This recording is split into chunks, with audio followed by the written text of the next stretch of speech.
my fellow geeks, my name is Matthew Witz, and this is The Great Big Geeks, and I love horror movies like Homer Simpson loves Duff Beer.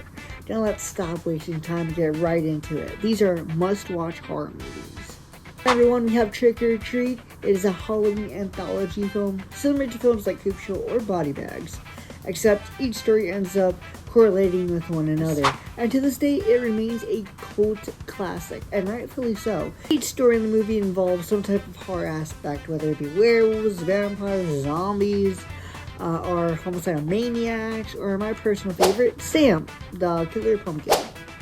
If you haven't watched this film yet, definitely give it a look. I watch it every October religiously. It is so freaking good. At number 2, we have Silver Bullet. Silver Bullet is based on a Stephen King short story. The film was released in October of 1985 and has famous stars such as Gary Busey and Corey Haim. Rest in peace. It is about a werewolf that terrorizes a small town and is up to Marty, played by Corey Haim, to get to the bottom of it with his uncle Red, played by Gary Busey, and his sister, played by Megan Follows. While not highly received by critics, it still manages to entertain. If you're a fan of the werewolf genre, definitely give it a watch. At number 3, we have Happy Death Day.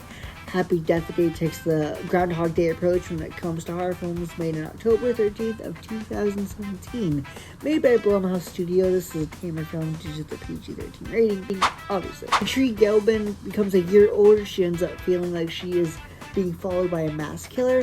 When she wakes up in her bed after being murdered, she's determined to not only get out of the loop, but find out who is trying to murder her. It is definitely worth the watch if you love the Groundhog Day formula. While it is tame compared to other entries on this list, it is definitely a movie that you should not skip on. It's also a perfect entry for people who are starting to get into the horror genre.